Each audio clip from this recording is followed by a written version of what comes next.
And on the bench we have a Palomar FC40. This is a frequency counter, and this is the original, or what I call the real Palomar. So this isn't one of those, modern Palomar, like junk amplifiers they sell nowadays. Actually been solid state ones they've been selling for years.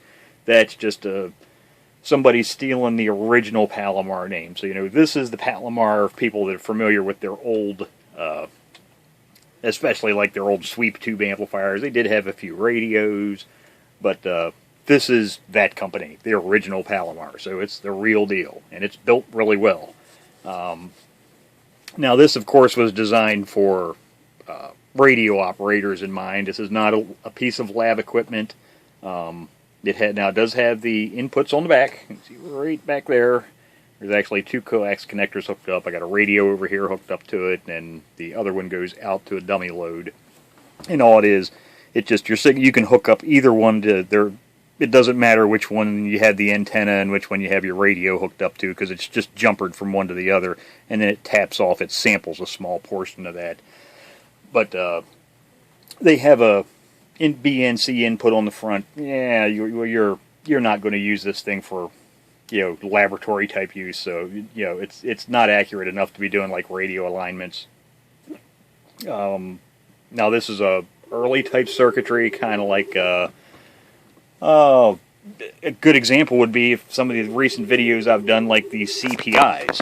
So you can look in there and see a lot of ICs, and a lot of that circuitry is kind of the same as most of the other,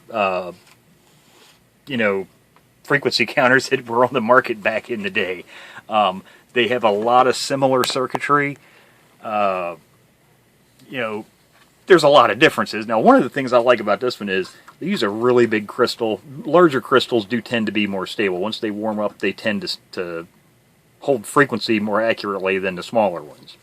So it is nice to see they have a nice big honking crystal in there. It's 100 kilohertz.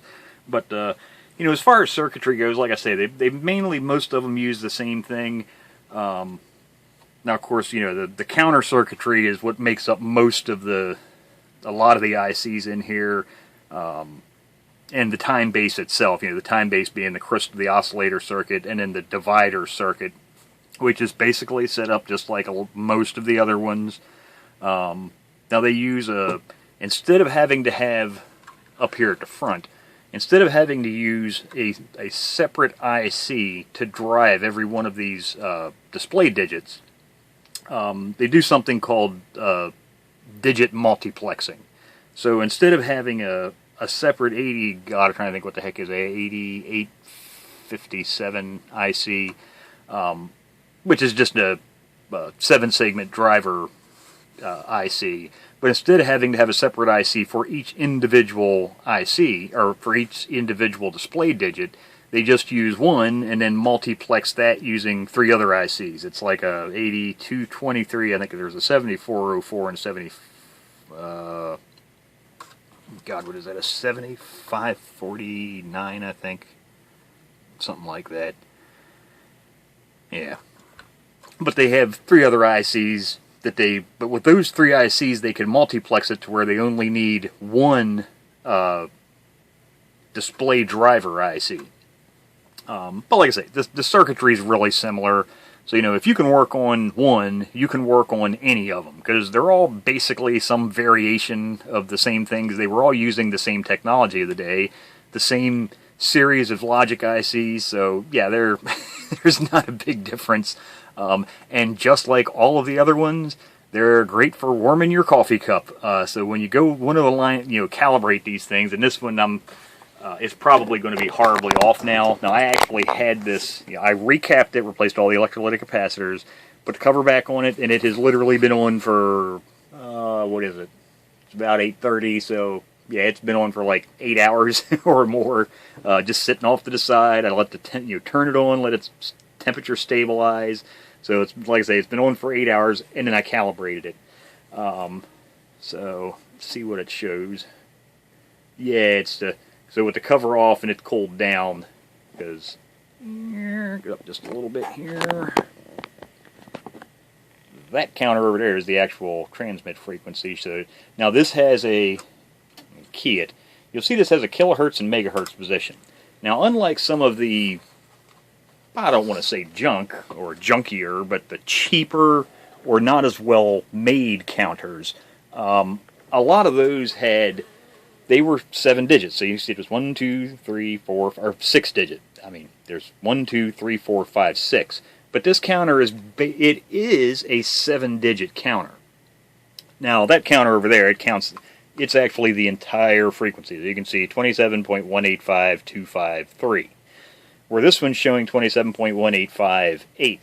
But if you go to the kilohertz position, you're going to notice the 20 megahertz digit, the 2 disappears and now becomes the 7.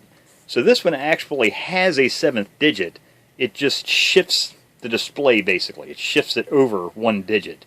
So this is now the 10th display, or kilohertz. So that's why it has kilohertz. So it's 7,185 kilohertz, 780. But like I say, it's cooled down now, and these are another one of those ones. Trying to calibrate these things, you got to get close and just call it quits, because you could sit there and twiddle away on that gigantic, because the only adjustment is this monster of a ceramic trimmer cap they have down here, and those things are about as easy to turn a small amount as, picking up a cow with your pinky. I mean, it's just, hang it up, guys. You're going to get it close, and that's all the better it's going to get. Like I say, it's not a lab counter. It's just meant to basically show you what channel you're on. Nothing more, nothing less. It's close. Like I say, once you let them warm up, they're fairly close. But getting them there, it could be a nightmare. You'd think, it's just one adjustment. Yeah. You could almost align an entire radio sometimes, I think, in the amount of time it tries to get those coarse adjust trimmers adjusted properly. So I just want to do a quick video on this because you don't see a lot of these. This one's in extremely nice condition. You can see the faceplate's really nice. No difference with the cover. Cover's really nice. No dings or dents. So customer, I doubt he'll use it. He'll probably, he might hook it up to a radio, but it's mainly more of a collector's item for him. So there you go. There's a up and running Palomar FC40.